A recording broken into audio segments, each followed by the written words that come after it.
Blade & Soul finishes up its first closed beta test in North America. Dirty Bomb releases its biggest content update to date. Warframe starts again with Movember mustaches, and Albion Online finally announced a date for closed beta.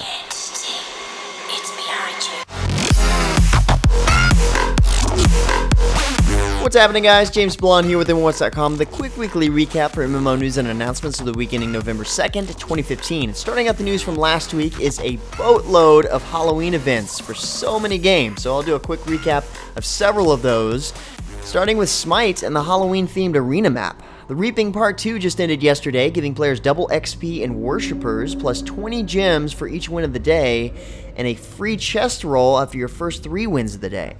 Not bad.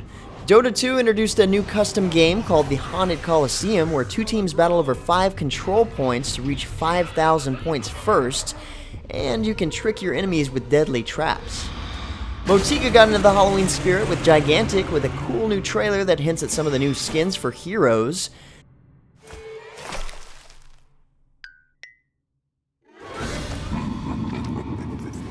Trove had some really cool collectibles for Shadow's Eve, as they call it. With pumpkins taking over the land, players collected candy corn to unlock autumn piñatas, nightmare mystery boxes, limited time mounts, and more. You can even work your way towards getting Cadaveros, the Waiting Oblivion Bone Dragon. Pretty awesome. Likewise, Sky Saga showcased some new collectibles, costumes, and decorations. Star Conflict celebrates Halloween in space with a 1-year anniversary of its Special Operations mission that was successful last year. Warframe also celebrates Halloween in space, of course, with the Day of the Dead skins, a new melee weapon, and special Halloween tactical alert featuring the Vampire Lotus, Ancients with saw blades, and more. Plus, as you can see from the video playing here, they've also brought back Mustache November, or Movember as they call it, so don't forget to pick up a brand new stash. Of course, last week I mentioned Skyforge was already celebrating, and even Armored Warfare got into the spirit with a cool live-action trailer. I've always wanted to see pumpkins versus tanks, and now I have.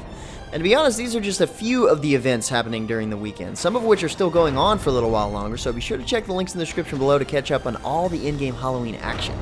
Besides the Halloween event, the Alod's team and Obsidian Entertainment announced a massive content update in Skyforge coming on November 12th. Journey of the Divine, as it's called, is set to include brand new features like Invasion Avatars, Divine Specializations, and Pantheon Academies as the most prominent features. The avatars of the invading god will now start arriving alongside their army during the invasion events, and these avatars are challenging 10-player battles that award epic rewards, most importantly the items that allow access to the Divine Specializations, which allow inspiring immortals to learn the secrets of the gods themselves. Encompassing 6 individual specializations, players will be able to further empower their divine form to suit their preferred playstyle, allowing complete domination of the battlefield. Players that have yet to unlock their divine form can freely join a Pantheon's Academy, a subsection of the regular Pantheon where players can learn the game from experienced players, contribute to the expansion of the Pantheon as it grows stronger, and eventually transfer over and be rewarded. Check out the site post for more details, otherwise the new update arrives on November 12th. Like I mentioned in last week's recap, Star Wars The Old Republic Knights of the Fallen Empire launched this past week. The new expansion includes the first 9 chapters of a player-driven storyline with new chapters released episodically. BioWare recently released some demo gameplay of the new content, but I gotta say, nothing beats that awesome cinematic. I mean, why are we not making a movie yet? The new expansion is free for subscribing players, and all subscribers get a free level 60 character in this case. This has got to be the best expansion yet, and it's got perfect timing leading up to the new movie. Keeping with that sci-fi note, Star Trek Online Season 11 New Dawn just became available this past week.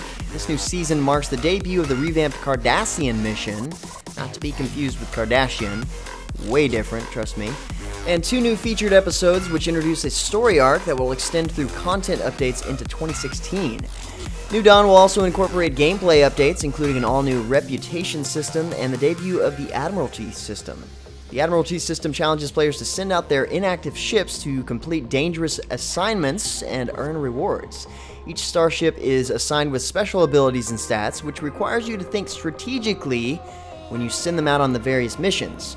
Check out the site post at MMOHuts.com for a full list of new content for Season 11 and plenty more details. Next up, we've got a couple of awesome and highly anticipated games in closed beta worth mentioning again. First up, Blade & Soul started up its closed beta for the North American version on October 29th, which is actually a day earlier than they originally announced. NCSoft put out a new trailer that you see playing here for the launch of closed beta, and there are several time slots in the closed beta schedule itself. So make sure you keep up with that if you're wanting to get into the closed beta.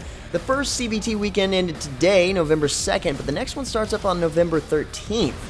Keep in mind, Closed Beta 2 will open up the EU servers for the first time, and they're making it possible for EU players that played in the first Closed Beta, the North American one, to transfer their characters over to the EU servers for Closed Beta 2. In the most recent news, the Kung Fu Master class overview was released today. This class is a highly skilled martial artist, relying on punch and kick combos to take down enemies.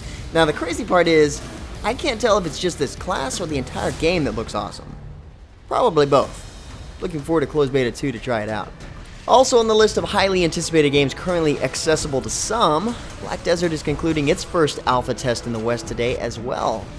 Now, I've seen a ton of comments saying that they're trying to plan these tests alongside Blade & Soul as some sort of competition, but personally I don't think that's the case. I mean, they're way too different to compare, really. Probably more of a coincidence, if anything. Anyway, it was an alpha test, so it was primarily focusing on the first 30 levels of gameplay and showcasing the game at the Paris Games Week, which was going on all this past week. There are plenty of videos they released from the event showcasing the alpha, plus I got a chance to hop in to show off a small part of the character customization by making a zombie. Now, unfortunately, there isn't any new announcements revealing any information about any upcoming alpha tests, or closed beta tests for that matter, but I'll have a quick first look for you guys this coming week, so you guys still looking to check out the game.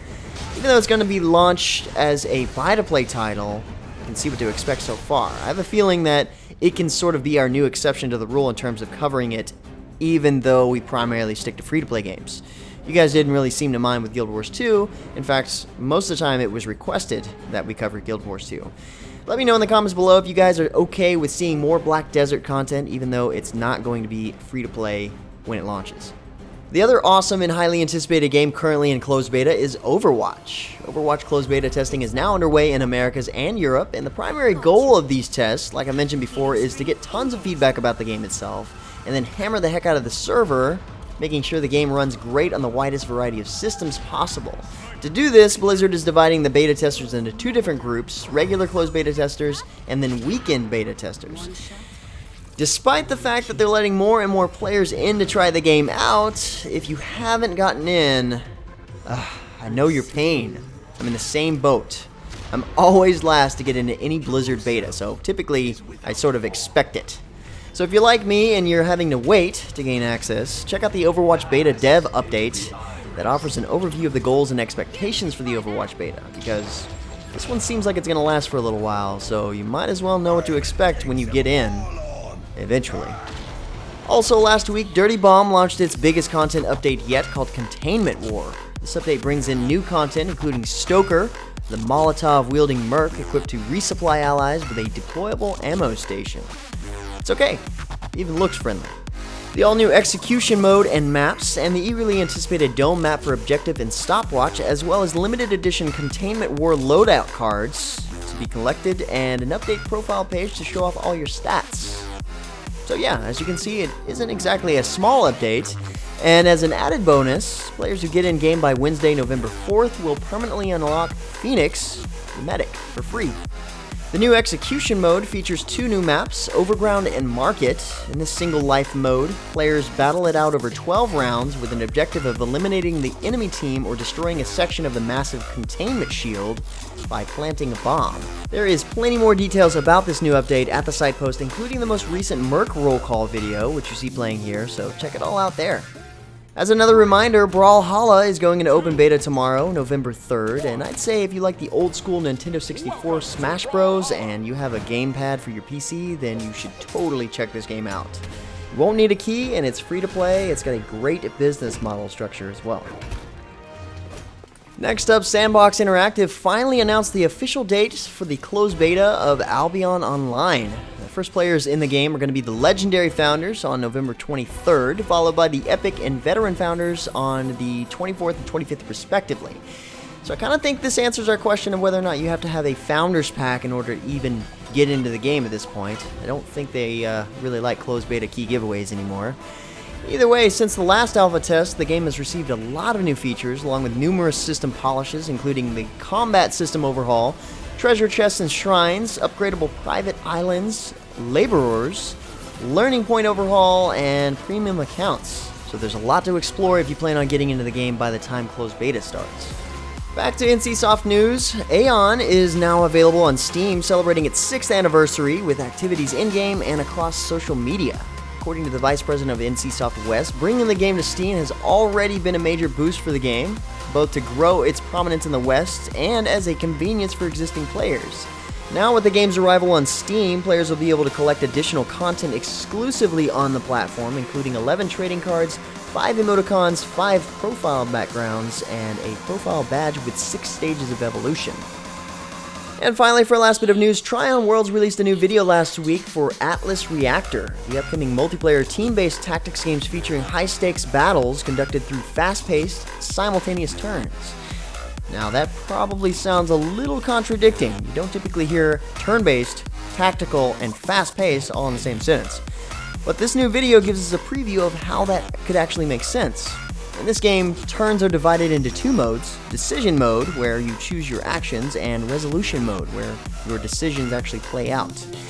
Each turn is broken into 4 distinct phases, which always proceed in the same order: prep, dash, blast, and move. Dive, dip, duck, and dodge. No, wait, that's not part of it. Each phase coinciding with specific gameplay actions. You definitely want to check out the full preview video to get a better understanding about this game, but it should be headed into alpha soon, so if it already looks good to you, you still have time to sign up for the alpha. Anyway guys, that's about it for all the major MMO news and announcements for this week. Like always, if you're looking for more information about the news featured in the recap, check the links in the description below. Otherwise, head over to MMOHuts.com for more up-to-the-hour news. Feel free to discuss the news in the comments below. Follow us on Facebook and Twitter, and until next time guys, that's going to be it for me. I'm James Blonde. See you out there, gamers.